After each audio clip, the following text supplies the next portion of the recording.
much. This is really not everybody's level. You have to be in a pretty senior role, or maybe you have to be highly empowered for you to actually implement governance. Here, it's a simplified version of it. All they're doing is they want you to know what are the practices related to governance that programs are making use of or should make use of. So for example, monitoring and reporting. Obviously, if you don't have monitoring and you don't have reports that constantly, forget monitoring, if you don't have reports being produced on an ongoing basis, then you as a program manager or even your steering committee is going to be at a loss. You're not going to know what's going on. Consider if you had 5 or 7 different projects running and you're the program manager, and every time that your steering committee has a question, you have to figure out who's the PM for a specific troubled project, and then you have to call them and ask them what's going on, and your information is a few days late, and you find out at that point that there's a problem, and then you gotta go justify it to your steering committee. That makes you feel like you're out of control in a way. You don't have a good grip on what's going on. So the concept of governance here is to just lay out potential best practices that would help you stay in control. And obviously every program manager wants to be in control. There are some things in the practices here that is intended to keep you, the program manager, in check. As a matter of fact, most of them are to keep you in check. You know why? Program managers, most of the time, not you guys, but most of the time are highly empowered. They give you a lot of authority to act. They give you a lot of authority to make decisions. Your limitations could be up to 5-10% of maybe budgets and so on. The one thing you don't want to touch without checking with your steering committee, guess what it is? What is it that you shouldn't affect or change without checking with the steering committee? Scope. Benefits. Benefits. Scope, do as you wish. You're not in a project. But benefits, don't touch them. They're running programs for benefits. The moment you touch a benefit and you don't tell your steering committee or governance board, that's when you're going to have problems. So a lot of what you see here is to make sure you're not touching the benefits as you wish. What about it, in addition, what about the timeline to the portfolio? It depends. Some benefits are time driven or time oriented. Strategic benefits have a time aspect to them. So if you're going to affect the timelines, they're going to question that, right? So a lot of these things, if you look at them, vision and goals, I'll explain these in a little bit, but you need to understand what the organization wants.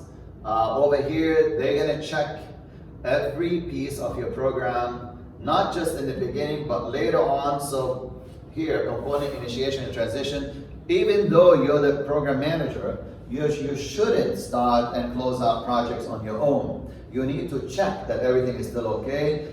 Before you start, you need to check that we got the benefits we wanted before we close out on any specific benefit, right? They're going to be the governance board.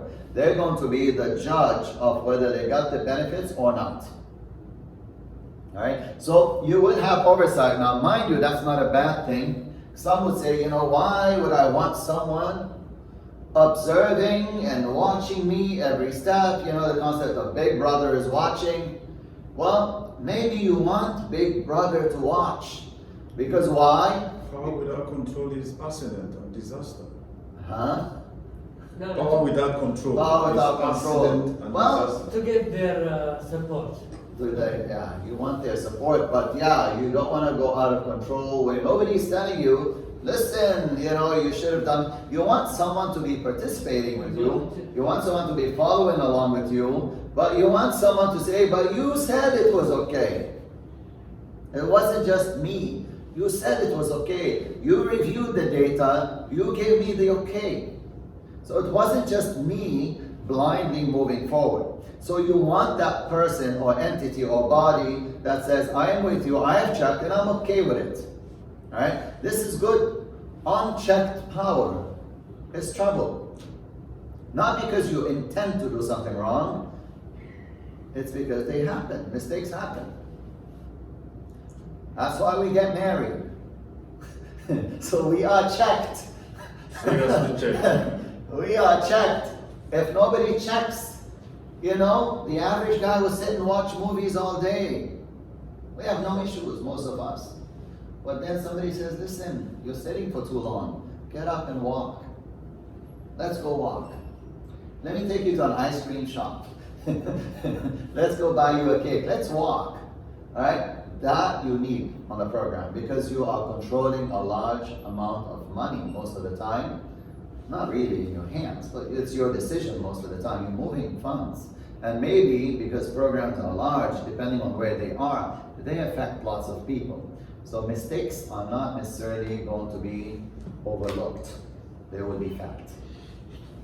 So you want that. So along with the best practices, we have the roles that need to be there for a specific program. I can't see the bottom of this. There you go. How do you design program governance and implement it?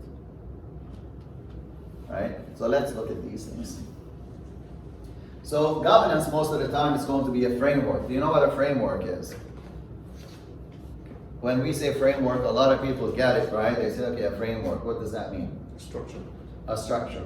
The boundaries and the structure. The boundaries. I'm going to draw a framework. Many people overlook the word framework. There are certain people that each is going to have a role.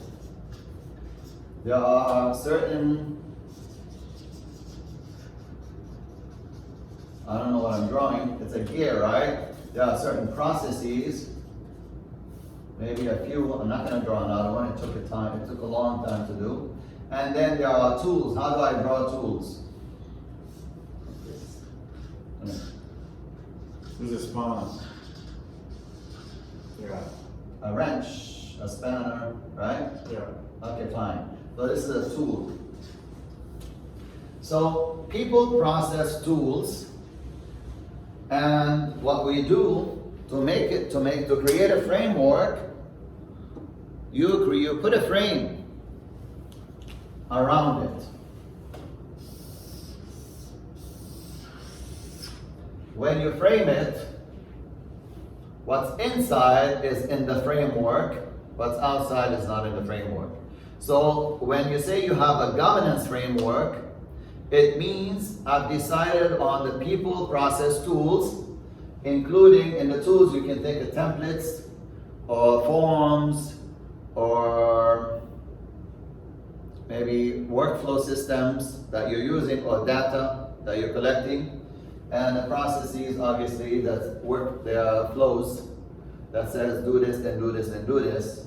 And the guidelines, the business rules for decision making, and the roles, who should do what, who has what authority, who makes decisions, right? A combination of all these with a proper boundary that says only this constitutes a framework. So if you're setting up a governance framework, you need to set up the people, process, and tools that pertain to governance and keeping a program under control. All right? So that's what governance is. It's the framework, functions, and processes which are really in your framework in a way by which the program is going to be monitored. Somebody's going to be checking on you, managed for correcting if something goes wrong, for change, and supported. This is when you need guidance or you need resources from your senior managers or your sponsors to be able to move forward and deliver the strategic goals of that program. So you're always going to have a review and decision-making group, which we call steering committee, or we call the governance board. And you need to make sure the program is going to be run within this framework and manage day-to-day stuff. The governance board does not manage the day-to-day stuff. You manage day-to-day stuff related to the program, but you draw the line. The PMs manage their day-to-day stuff for their own projects. Okay? You have to draw the line. Thresholds. You have to set thresholds. It's called control thresholds. Now I remember. Control thresholds. You draw lines that says, I am responsible for these things. You are responsible for these things. And this could be to anything. For example, how they record their own risks. If they record it in a different way than you, then it's hard for you to aggregate or consolidate data from different projects into yours, which means you will be misinformed and you make the wrong decisions. Right? Governance refers to a framework function. Did I repeat? Yeah, I think so. But also, what would happen here, the work that you do, see, this is a repetition in a way of that one, but the work that you do to support projects underneath, remember this keyword, we call that component governance. The steering committee or governance board governs you. Okay? You govern your projects. When you govern your projects, like the steering committee governs you, we call that component governance because you're governing the component. Let's keep that keyword in mind. Sorry, come again. You govern the projects under the program, and that's Fully. You are the governance. sponsor in a way. But your steering committee governs you. Yes, and the way you set rules and guidelines for the projects underneath, the controls that you put in place, that's component governance. That's how you monitor your own projects underneath. The meetings that you will have every so often, every month, every 3 months, and say, guys, I want to know what's going on with your project, that's component governance. When you report up, this is the overall program governance. How does effective governance help? Number one, make sure that the goals are always aligned with the strategic vision. Mind you, the steering committee or governance board, depending on what you call them, the board, is there to represent the organization. So you may not necessarily interact with everybody in the organization. So if I did work for a municipality, I may not be engaging with everybody in the municipality for that program, but I would engage with representatives from the municipality. Right? So the representatives there are going to make sure that I'm always strategically aligned with their vision, with the goals, with the objectives that they have in mind. Governance, if it's effectively done, will make sure that your program is not approved until it meets certain criteria for them. So approval or even termination of the program is done as a function of governance.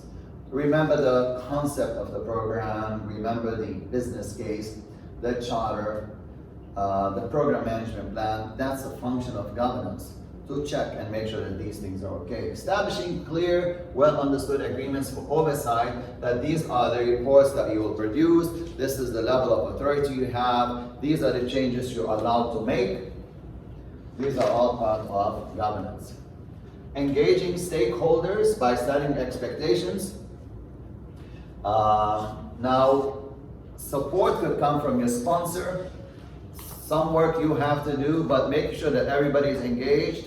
And even with governance, be able to engage external stakeholders that could be above your level as a program manager. That's something that governance can also help. Creating an environment where information is being shared about issues and risks is another function of governance.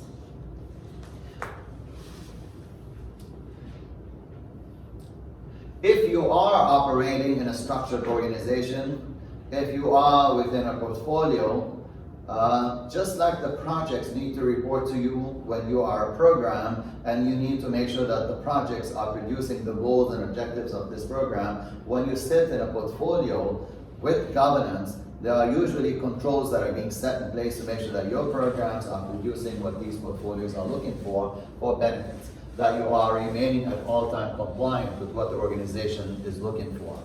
Reviews, evaluations. These reviews could be ad hoc, could be for changes that are needed, for health checks. You're familiar with health checks? Health checks are done on an ongoing basis. The health check is different from audits. They do health checks to make sure the program is still healthy, technically, financially, and so on, that it can continue, that it's feasible to move forward. Those things, along with the audits that are being done, or frequent reviews when you say some benefit has been completed, all of these things are part of the benefits of effective governance. Making sure that the program remains viable, that it continues to support our strategic goals, is also one of the benefits of governance. Selecting, endorsing, enabling program components. A lot of times, you'll find a program manager wants to modify a program, adding capabilities that could prove to be harmful. You know the example I gave you of you're walking and you see this shining opportunity. Yeah. If you don't have governance, then there's a very good chance that you stray off, take that shining opportunity, and by the time you come back, you've missed the timeline for your vision to actually be achieved. So one of the things that governance is going to do is they will endorse and enable the pursuit of these components and any additional work that you're trying to propose. Making decisions in between, obviously, for ad hoc and other requests. So what do you think of governance? Tough? Easy?